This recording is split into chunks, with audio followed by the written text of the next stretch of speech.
Alright.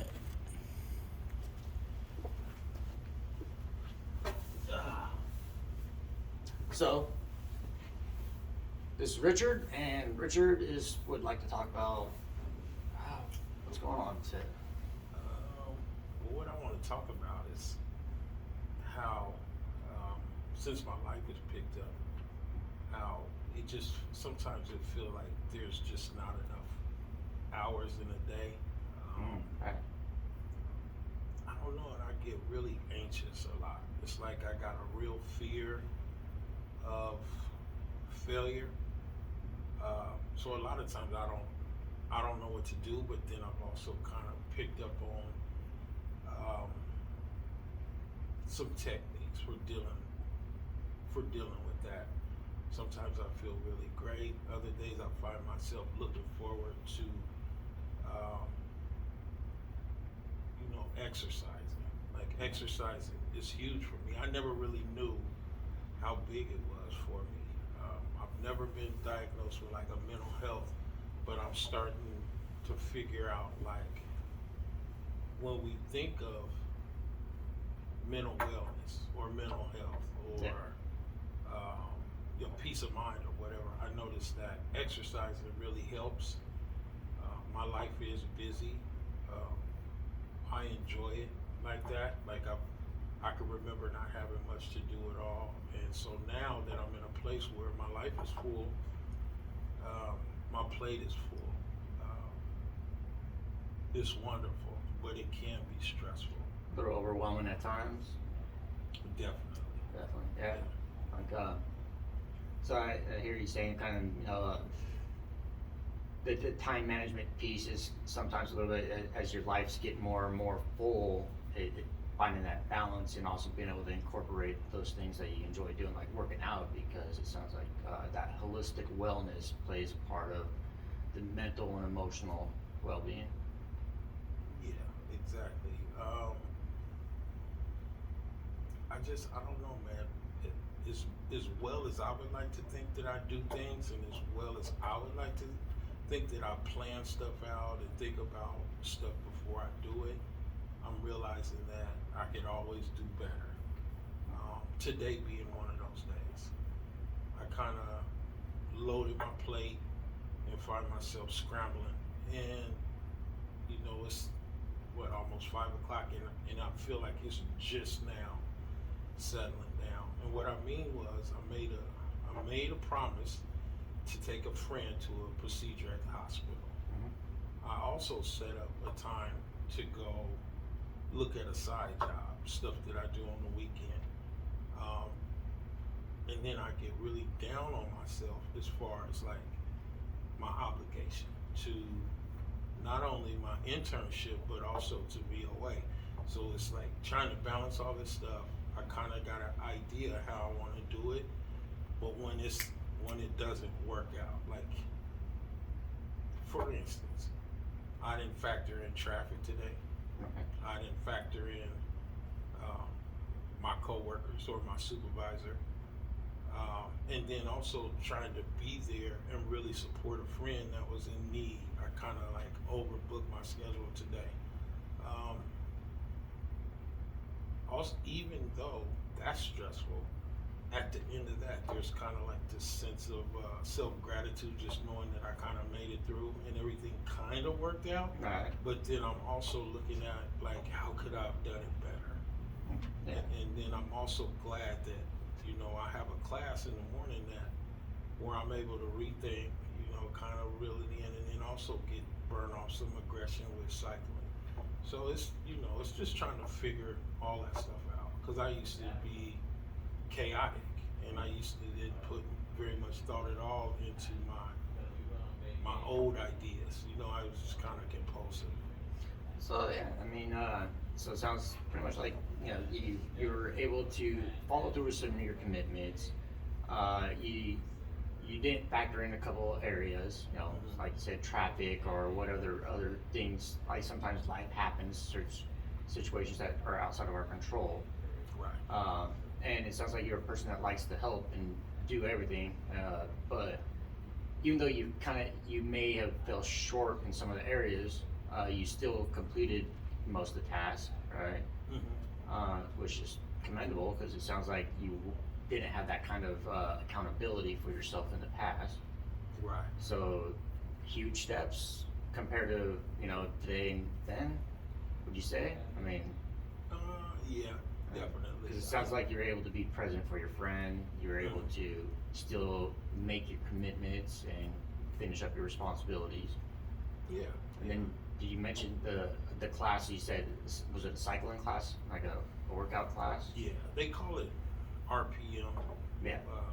So another thing is I have to get up really early in the morning to make it to that.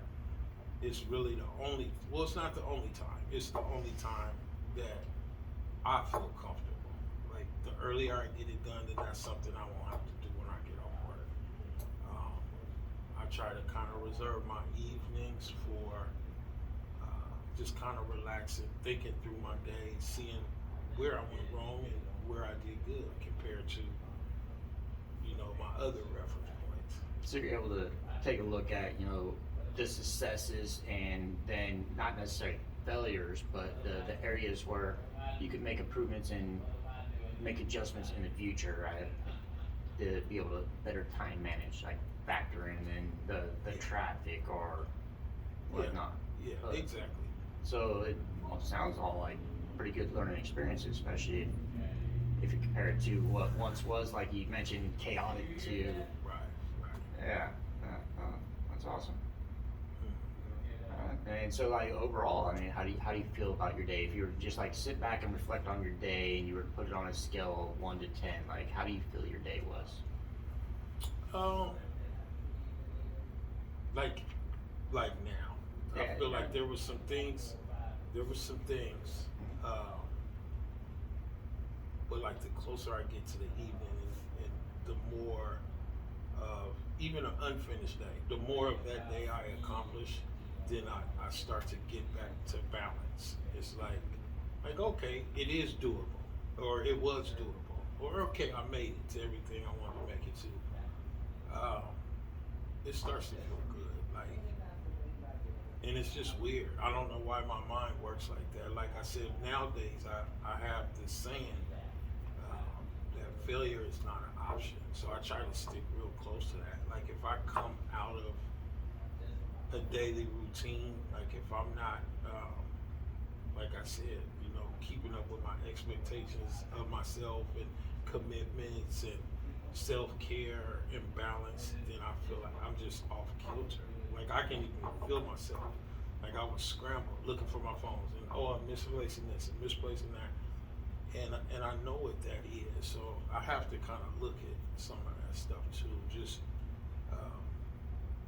setting expectations too high for myself, I guess. I don't Right. know. See, expectations, isn't that just one of those things that we do to ourselves, right? We have these expectations, and then what we believe everyone else's expectations are of us, and all that, right? Right. And one of the most common sayings is like we're our own worst critics, right? Right, So we'll right. set expectations for ourselves just unrealistic, right? Yeah. Yeah. So like once again, like so if you were to judge where you're at today, right now, like after going through most of your day, even though it's not over yet, like on a scale of 1 to 10, like 1 being the worst day of your life and 10 being the greatest day of your life, where would you put yourself on that scale right at this moment? I would probably say like a 6.5, or 6.5. maybe closer to 7. So still pretty balanced. Right. Yeah. Corner. I mean, it could be better, but it could Yeah. definitely be a lot worse. Yeah, it could be a lot worse. Yeah. So what could have made it a 7.5 instead of a 6.5? I feel bad because I ended up, I don't know that the right word is late, but I feel like I took longer because of something else I was doing to get back to my friend at the hospital for that appointment. But it worked out fine, but it kind of made me feel some kind of way when the nurse was like, oh, I was still in Gresham and they're calling saying, hey, she's ready to be picked up. So, it's just more, just my mind. Yeah. Oh, all right. Yeah. And what about like Well, no, I mean, that's pretty good. So, all right, thank you for sharing. Would you also, for our wonderful spectator here, my professor, just give a little briefing of how do you feel that this went, and what do you think I did good or could improve that with the listening part? I think, to be honest, I think Lloyd did great. I even picked up on a point where he asked me a question, and I realized I kind of like got long-winded. I think he did really good at bringing that question back, and saying, "Hey, so with everything going on, he was still able to round me back." And when he did it, I picked up on it. So I think he did well with that. He was kind of clear. I liked how he asked open-ended questions, kind of kept the conversation going, kind of acknowledged, let me know that he was listening, and let me know that he was there with me in the conversation. So I think he did well. Places of improvement? I don't know. That's tough. I mean, there was nothing that was real obvious. But we all know that there's always, room for improvement. But I didn't see anything. There was nothing that was real obvious to me that I need to point out, if that makes sense. Well, no, of course, if we were both to watch this video afterwards, we could be like, well, Right, because we're both in the same field and doing this, communication's part of our job, and like you said, there's always room for improvement. Yeah, but when we get to look at the video, it's gonna be like, right, look at us. All right, well, thank you, man. Thank you a lot. No problem. And I don't know. I guess I would say, how does it make me feel?